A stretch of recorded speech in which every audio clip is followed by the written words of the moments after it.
क्या हुआ दिल? आ, उसका इंतजार कर रहे हो? राह आ रही है। क्यों? तुमने उसे इजाजत क्यों दी? अस्सलाम वालेकुम।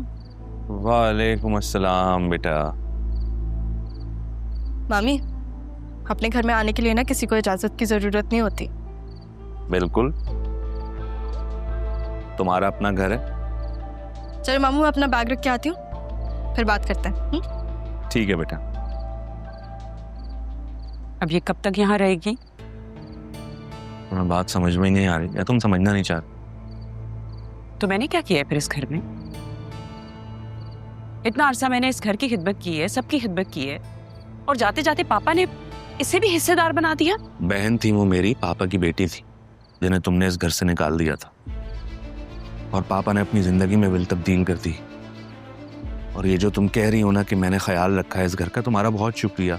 अगर तुम जाना चाहती हो तो पूरा दरवाजा।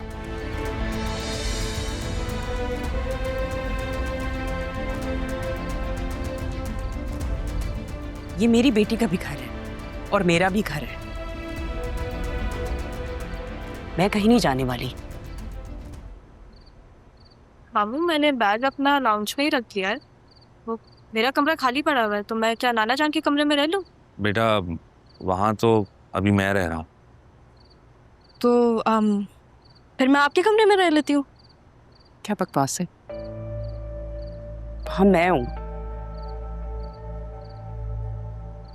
आप दोनों अलग अलग कमरे में रह रहे हैं? नहीं, मुझे पापा की याद आती है तो मैं वहीं रहता हूँ।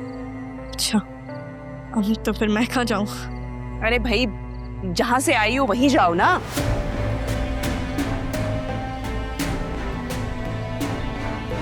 मैं यहीं से ही गई थी मामी, और गई नहीं थी, आपने निकाला था। दोबारा आ गई हूँ मैं। अदी, तुम देख रहे हो ये किस तरह से बात कर रही है? कुछ कहोगे नहीं इसे? मुझसे ज्यादा ये घर राहा का है। वो जिस कमरे में अपनी मर्जी से रहना चाहेगी रहेगी। अगर तुम्हें प्रॉब्लम हो रही है तो तुम बतूल के कमरे में शिफ्ट हो जाओ। मामी, मुझे पता है, डर लगता था कि मैं सबको खो दूंगी। आपने वो डर दूर कर दिया। Thank you.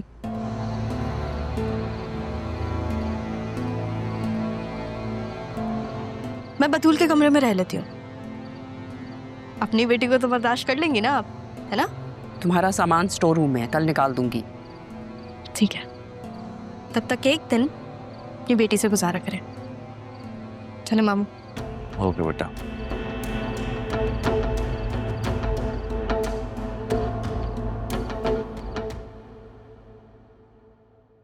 और रहा तुम, देख के खुशी तो नहीं हुई होगी तुम्हें? नहीं, ऐसी बात नहीं है। इनफैक्ट अच्छा है तुम खुद ही यहाँ आ गई। बस बताने आई थी कि तुम्हारे कमरे में रहूंगी मैं। तुम्हारी माँ ने मेरा कमरा खाली कर दिया। ये तो अच्छी बात है। मामा की तरफ से सॉरी। तुम्हारी अभी भी आदत नहीं गई अपनी माँ की तरफ से सॉरी करने की? याद रखना बतूल, माफी का सहारा आप हमेशा नहीं ले सकते। हेलो अरमान, कहाँ हो तुम? अच्छा चलो, सही है सही है, तुम आ जाना मुझसे मिलने। मैं तुम्हारा फेवरेट कलर पहनूंगी। हाँ, वही वाला जो तुमने दिलाया था। हाफिज।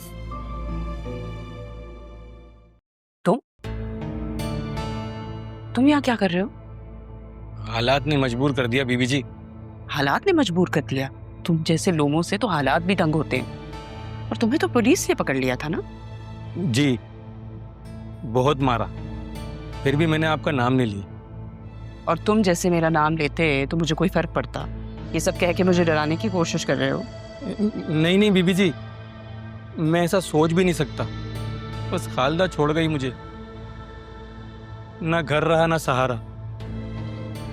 मुझे तो बस काम चाहिए बीबी जी, वरना मैं सड़कों पे मार दिया जाऊंगा। वक्त फिर से मजबूर कर रहा है उस फैसले के लिए जो पहले नहीं हुआ, लेकिन अब होगा।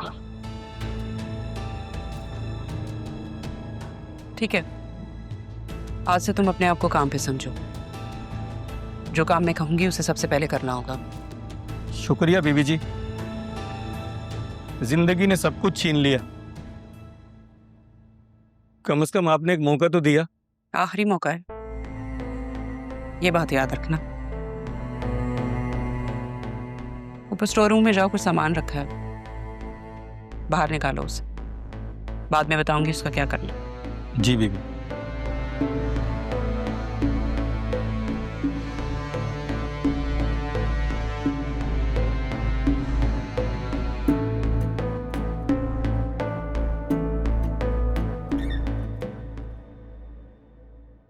राहा, मुझे तुमसे बात करनी थी। हाँ 2 मिनट रुको, मैं करती हूँ तुमसे बात। क्यों? अब बात करने का भी वक्त नहीं है। नहीं बतूल, आर यू रेडी? अरे बहुत अच्छे कपड़े पहने हुए हैं, नाइस चॉइस। Thank you. तुम्हारा टेस्ट बहुत जल्दी बदल गया। टेस्ट नहीं, चॉइस कहते हैं इसे। और अरमान की चॉइस तो हमेशा से बहुत अच्छी थी। और चॉइस भी तो वही करनी चाहिए हमेशा जो दिल को सुकून दे। सुकून दे या टेंशन? जो भी कहो, but this is a fact. कुछ लोग जिंदगी के किसी भी मोड़ पर सुकून की तरह आ जाते हैं, जैसे मेरी जिंदगी में अरमान आ गया। बिल्कुल, और इंसान को उसकी असल वैल्यू तभी पता लगती है ना जब उसे कोई और अप्रिशिएट करता है। तुम्हारी पसंद इतनी जल्दी बदल गई? मेरी वैल्यू ये है? छोड़ना इन बातों को, देर हो रही है। हाँ, और तुम शायद भूल रही हो कि तुम किसी और के निकाह में हो। कैसे भूल सकती हूँ? तुम्हारा निकाह भी तो उसी से हो रहा है ना। बतूल छोड़ो ना, कैसी बातें कर रही हो, कुछ नहीं रखा इन बातों में। और हाँ, हर एक्शन का रिएक्शन होता है, आदत डाल लो।